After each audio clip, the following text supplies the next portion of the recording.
If you look at all the developed countries, 2/3 of people are not getting the recommended amount of sleep every night. Now you might think that you're sleeping enough, but how can you really know that for sure? Because a lot of the signs and symptoms of sleep deprivation are a little hidden, and a lot of people attribute those signs to something else. So today I'm going to go over 9 signs that you're probably not getting enough sleep that you probably didn't even know about. Number 1, and one of the most obvious signs that you're sleep deprived, is after you wake up, if you're able to go back to bed and sleep at around 10 or 11 a.m. Or if you can't function without caffeine before noon. These are really obvious signs of sleep deprivation, and they have to do with a molecule called adenosine. So adenosine is basically this sleep molecule that builds up the longer you're awake.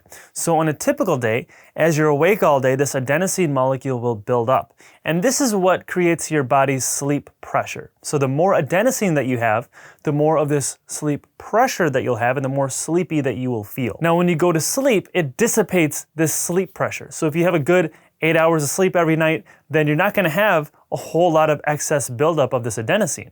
But if you're constantly sleep deprived, then this adenosine is going to keep building up. And the thing is, it doesn't fully go away because you're never getting enough sleep. So now, let's say you wake up at your usual time, like 6, 7 a.m., and then 10 or 11 a.m. rolls by, and you're still feeling super tired and you can go back to sleep. That's because this adenosine has been left over. And over time, that pressure builds up more and more, and you're going to feel more and more sleepy. And this is also why so many people rely on caffeine, because caffeine will block this adenosine from reaching its receptor. So even though this adenosine is building up, if you have this caffeine, that caffeine is going to block that adenosine receptor. So those adenosine molecules are just going to float around. So that's why with caffeine, it helps you stay awake, because it's not actually waking you up. It's more preventing you from feeling tired, because that adenosine is not acting as that sleep pressure. But what happens is, after that caffeine wears off, then you have this flood of these adenosine receptors, and that's how you get that caffeine crash and get super tired. But the reason why you need this caffeine and why you need that extra sleep is because you have that leftover sleep debt, or that leftover adenosine that has been built up from all that time of being sleep deprived. Number 2, the second sign that you're not getting enough sleep is you have bad memory and bad concentration. So first off, a lack of sleep has been linked with memory disorders and even Alzheimer's. And we have evidence now that people get sleep disturbances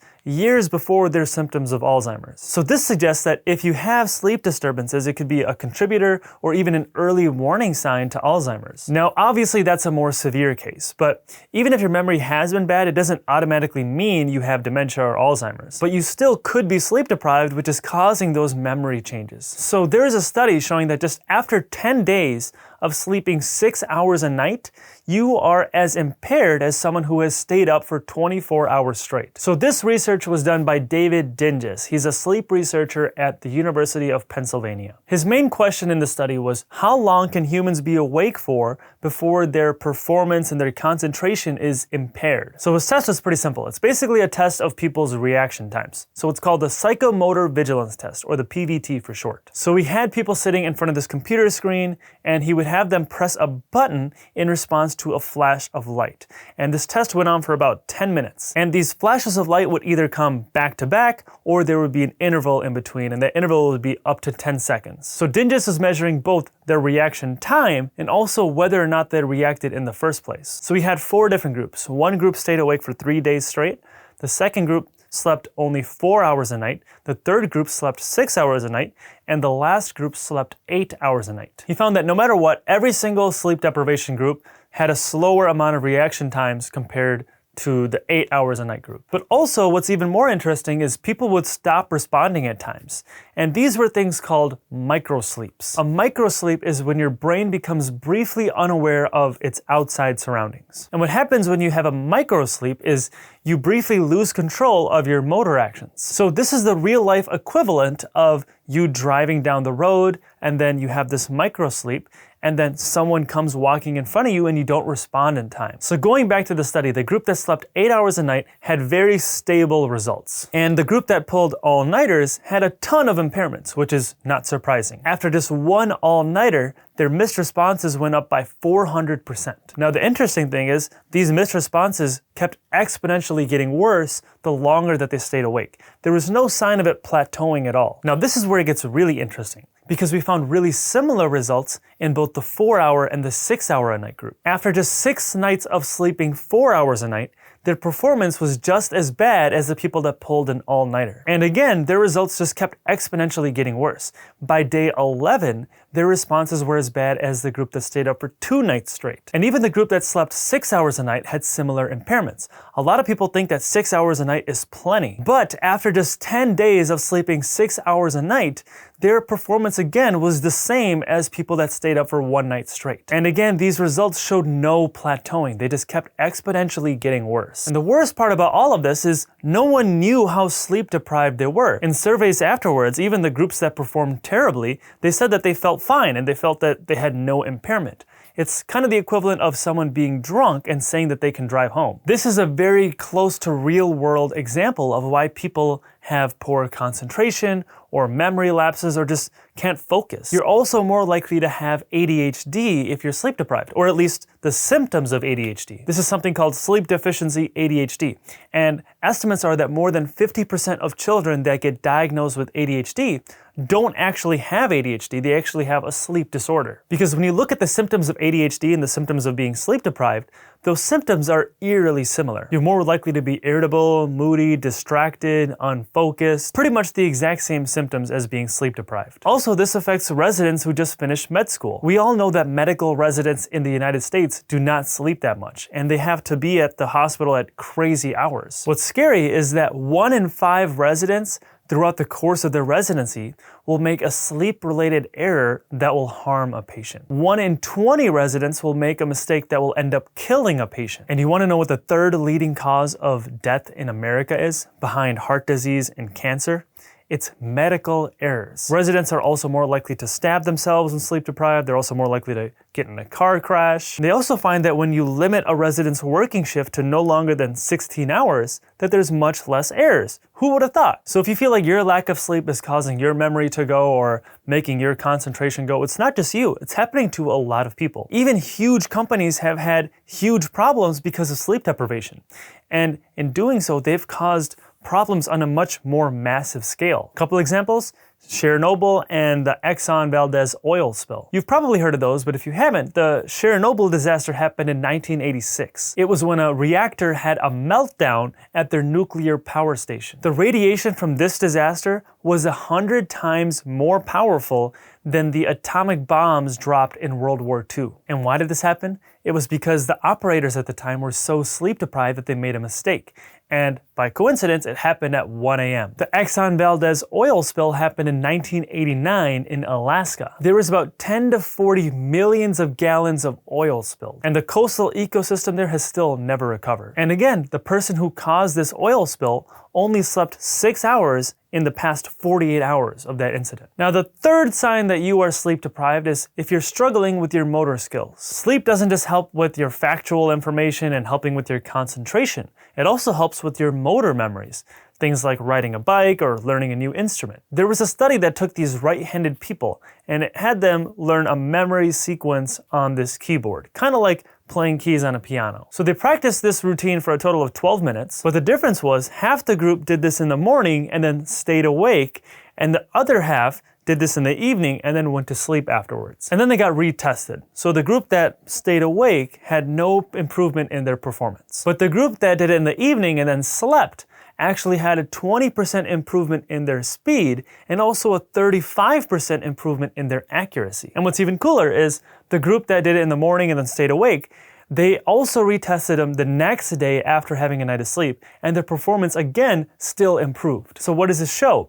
Your brain will continue to improve your motor skills while you are sleeping. So it's not just practice makes perfect. It's practice plus sleep is what really makes it perfect. So if you're trying to learn a new instrument or learn anything new for that matter, make sure you're sleeping enough. Number 4 is your physical performance is declining or you feel like you're getting injured more often. Sleep also affects your physical performance, and it also makes you more likely to get injured if you're sleep deprived. This study in the Journal of Pediatric Orthopedics found that a chronic lack of sleep even for just about 6 hours across a season for athletes, led to a significantly higher risk for them getting injured. And this is really no surprise. Our sleep is our time for our body to rest and recover and heal. Now the cool thing is if you sleep more, it can actually improve your performance. This study from Stanford was looking at basketball players on their men's varsity basketball team. And it compared them at their baseline sleep and then had them go to sleeping 10 hours a night with no naps, no alcohol, and no caffeine. What they found is their shot accuracy actually went up by 9%,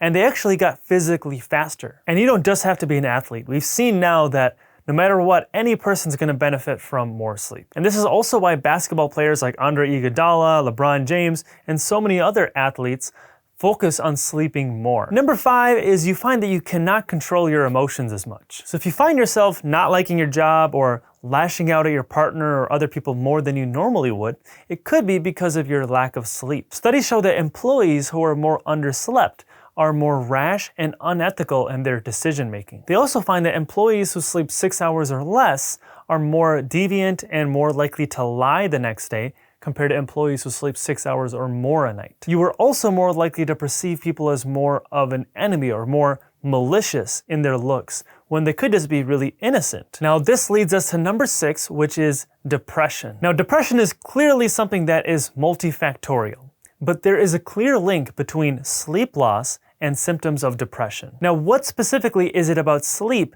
that can help with depression? Well, sleep is something that can help us deal with trauma. So I'll break this down a little bit. We have our NREM sleep and our REM sleep. These are part of our sleep cycle. So as we go to sleep, we go through these different stages of NREM sleep, and then we transition over to REM sleep. REM stands for rapid eye movement. And it gets that name because when you're in this stage, your eyes literally dart back and forth as if you're watching a really fast tennis match. And REM sleep is also where most of your dreaming occurs. Now, both of these sleep stages, NREM and REM sleep, are very important for you, but they have different functions. REM sleep in particular is more important for processing emotions. Now, one reason for that is in REM sleep, you have no adrenaline in your brain. This is your only part of your 24-hour cycle where you're cut off from adrenaline. Now, adrenaline is a very key stress-related chemical. Now, this is important for REM sleep because MRI studies show that when you're in REM sleep, then you have key emotional and memory processes that are being activated in your brain. So in other words, when you're dreaming in REM sleep, your brain is remembering these stressful moments, but in a non-stressful environment because you don't have any of this adrenaline. And what studies show is REM sleep can actually get rid of this emotion from trauma. And they did other studies on this too. So one study, they had healthy people look at emotional images while in an MRI scanner. And then 12 hours later, they went back into the same scanner with the same images. So one group did this in the morning, and then 12 hours later, they did it in the evening.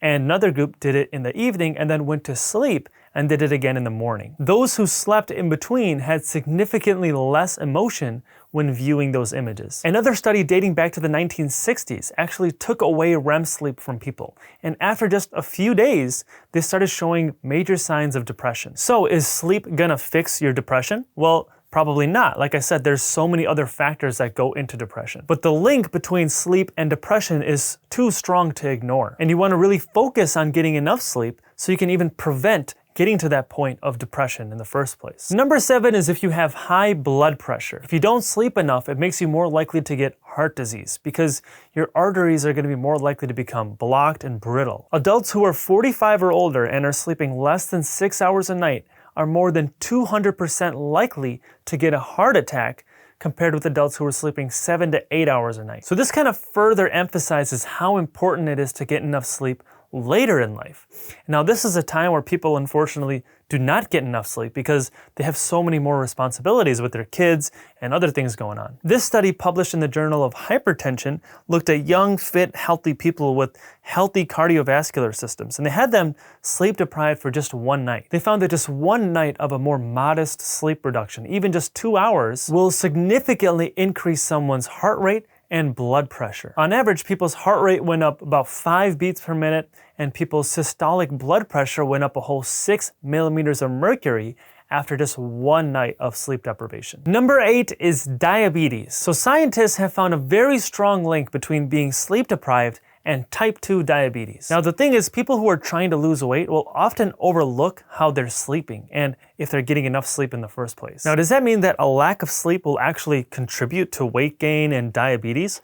Well, let's look at this study. So these scientists took healthy people and had them sleep only 4 hours a night for just 6 nights straight. After just 1 week, these healthy people were 40% less effective at absorbing glucose. Now, if you took these results to an independent doctor, they'd probably be diagnosed as having pre-diabetes. And scientists even took biopsies of these participants after the studies because they wanted to see what exactly was going on in their cells that would cause them to repel this glucose. They found that their cells had literally done that. They were literally repelling glucose. Their cells were getting more insulin resistant. So it's not just about what you're eating or how much you're exercising.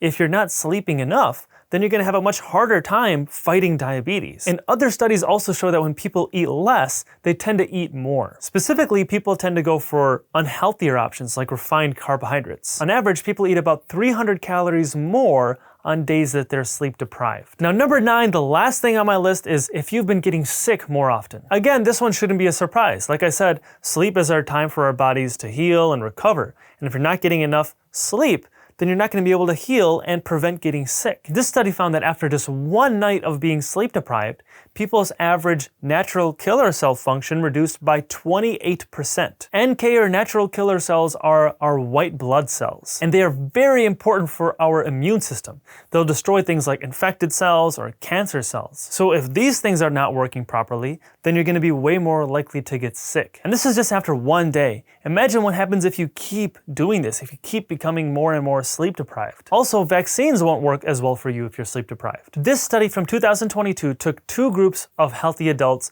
leading up to their flu shot. They either had them sleep 4 hours a night or 7 to 9 hours a night. What they found is after the vaccines were given, the people that were sleep deprived produced less than 50% of the same immune response compared to the people that had enough sleep. The worst part was, even if these people tried to recover and gain back the sleep that they lost, they never actually regained it. The damage was already done, so they couldn't get those same benefits from that vaccine. So I hope this video will really show how important it is for you to get enough sleep. And I hope you're starting to realize now that your sleep will go beyond just affecting 1 or 2 parts of your body. It literally affects everything from your brain to your performance to your motor skills to your physical health. PSA, if your gums bleed even occasionally, that is never normal and that is never going to be healthy. If someone tells me that, oh, my gums don't bleed that often, that means your gums bleed, because your gums should never be bleeding. Bleeding gums is never going to be normal. And if you have bleeding gums, then that most likely means that there is some